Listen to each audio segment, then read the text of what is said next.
Good evening, David. Hi, good evening. Great to be here. Welcome to Mumbai. Thank you. So I'm looking forward to having great conversation with you and learn. And also, there are so many of our viewers. They will also get a lot of insights which will be helpful for them in their day-to-day business. How has India changed in the last 5 years? Well, it's been a huge change, I think, over the last 5 years. In general, the events are speeding up. Things are happening a lot quicker over the last few years. But naturally, the introduction of lab-grown, which I think sped up the point that it really started becoming something significant was when, of course, De Beers announced Lightbox back in 2019. And I think that was the turning point for the LGD. And from that point onwards, actually, there was huge change in the LGD. And in the past year or so, when now engaging with a lot of the LGD players, you can actually see that they were engaged long before that, 2013, 14, 15, and 16, long before the Lightbox was introduced. But it was all under the radar. It was all behind the scenes. LGD was not well accepted. And the introduction of Lightbox changed that dramatically. But I think it wasn't really clear to the market because of COVID. COVID, obfuscated, what was happening because of everyone was focused on COVID. But during the COVID period, that was when we saw, the significant change in the lab activity. And then once COVID was over, all of a sudden became apparent. So there was that huge change during that period from 2019, 20, and 21. And last year, when it now became clear that lab-grown is a significant force and a significant player in the industry. In parallel to that, we also saw in the US market the acceptance of the lab-grown. So in the last few years, whereas if you talked about 5 years ago, lab-grown was not really accepted in the US market. The US retailer was fairly against the lab-grown, didn't already accept it, didn't understand it, and therefore I think was maybe a little bit afraid of it. But over the time, with education, with understanding the benefits for the consumer, for the retailer, we saw significant change also in the retail side. Okay, and I think those two combinations of a really significant push on the growing side, the manufacturing side here in India, together with that change in the retail side, that's what brought it where we are here today. Point well taken. I have gone through your websites and your products. What I find that while Sareen Technologies is a global player and very respected name, but you have a very wide range and portfolio of products. So if you consider the diamond journey, right from inclusion mapping and planning until the diamonds reach the retailer, you are present everywhere. So I was wondering, since you have so many wide array of products, as now you are in services as well. So being a consumer marketing professional, what I have learned, not only in the classroom but in practical example also, that focus is the key. So if I may ask you a theoretical question, how will you describe Sareen in one sentence or one word? So we see ourselves as a one-stop solution for diamond technology. That's where we see ourselves. And that means that we need to be able to provide solutions from the source, whether that be in natural diamonds at the mine, or whether that be the lab-grown at the grower, all the way down to the consumer. That's where we see ourselves. Now, of course, we cannot do everything all the time, and we need to put focus on different areas. And at different stages in our journey, in our development, in our evolution of the company, we have put different focuses on different areas. Today, I can say we're putting a huge focus on further downstream. It's not that we are not involved, engaged, and continue to add value to the manufacturing process, which we are, but we have put a huge focus further downstream. Two of the areas that we are dealing with is grading, automated artificial intelligence-based grading, so creating technology that enables grading diamonds in a very consistent and accurate way. And the second part is traceability, the ability to track the diamonds throughout the pipeline. So these are two areas which we have a lot of focus today.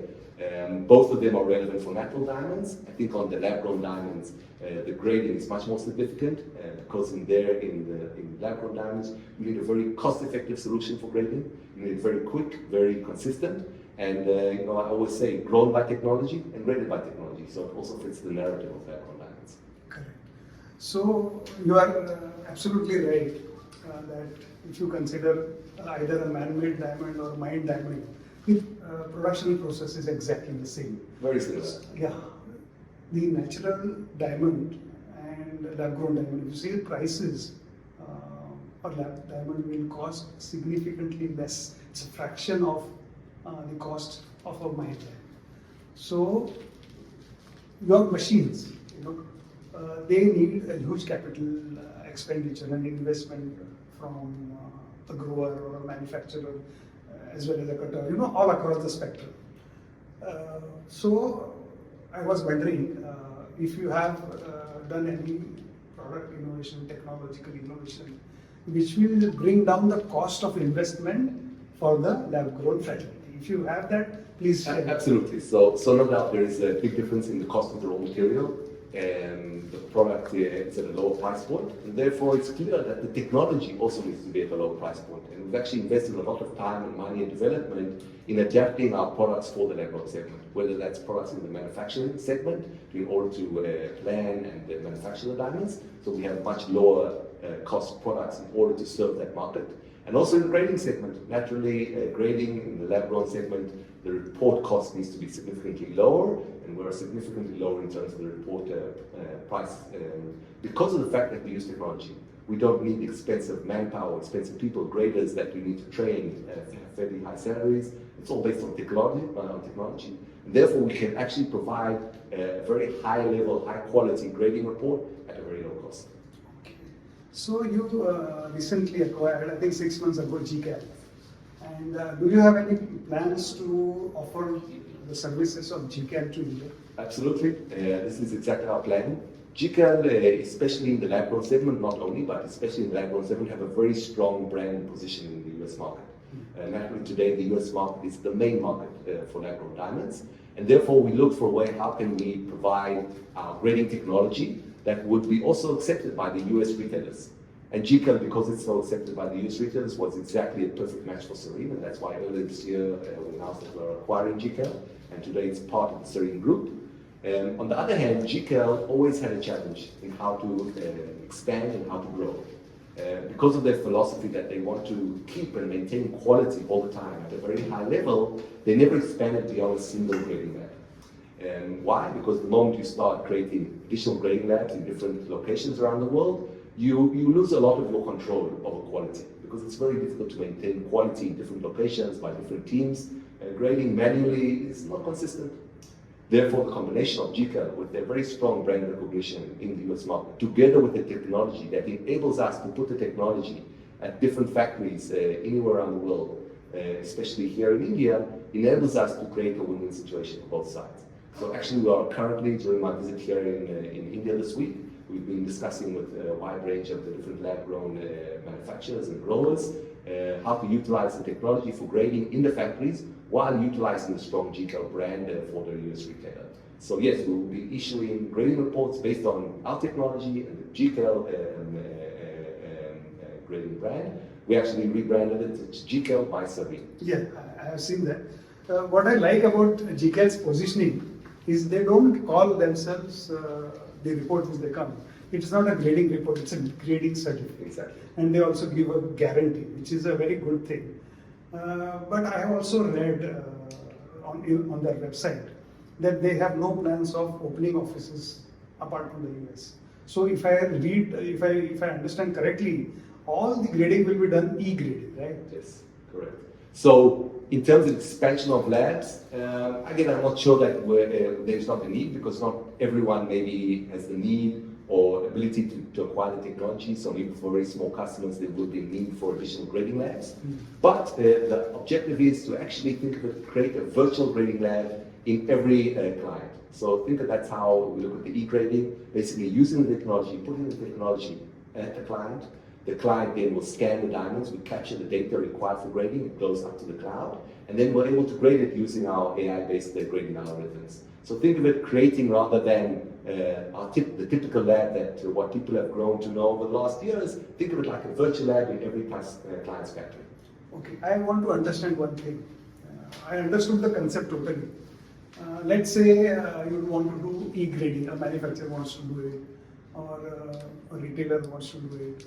So, what is the infrastructure and how much the investment manufacturer or grower needs to invest for this to happen? Because it will require a lot of 3D photography and high level of networking with different machines. So, how does it work? So basically, the basic e-grading suite is comprised of three different technologies. We have one technology that grades color and fluorescence. We have a second technology that grades clarity and polish quality, and a third that does cut grade and symmetry. So basically, these three systems comprise of the main grading criteria that is needed in order to grade the diamond. And then the client basically acquires these three systems, puts them in the factory, and once he has these systems in the factory, they can start basically the grading So process. you're talking about the manufacturer? The manufacturer, yes. We're not talking about the retailer.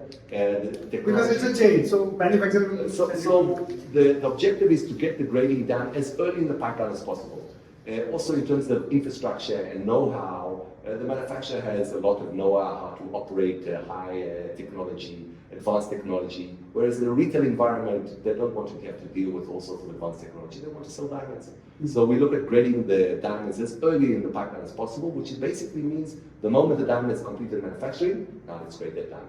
Okay, so it's actually in the factories or at big wholesalers. That's the objective of the e-grading. Not necessarily at this point in time at the retail itself, but maybe in a few years' time we'll have technology that's suitable and simple enough and cheap enough to be able to put it retail. But the current objective is at the manufacturers as soon as the manufacturing process is being completed. There is a distinction between a grader and a gemologist. Right.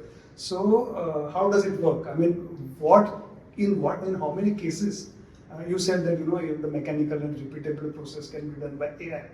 So what is the percentage of cases where an expert gemologist is required in the chain? So mainly the gemologist is required for more advanced processes. Like what? For example, fancy colors. Today, fancy colors is a much more complex process in terms of grading. The technology is not yet capable of doing fancy colors. There are much less diamonds that are fancy colored. So that's one example. Second is, for example, on diamonds that need further that are referred in terms of natural versus lab grown. So if you need to do further advanced testing on diamonds that are not sure if it's natural or lab grown, that might need further advanced testing in a laboratory.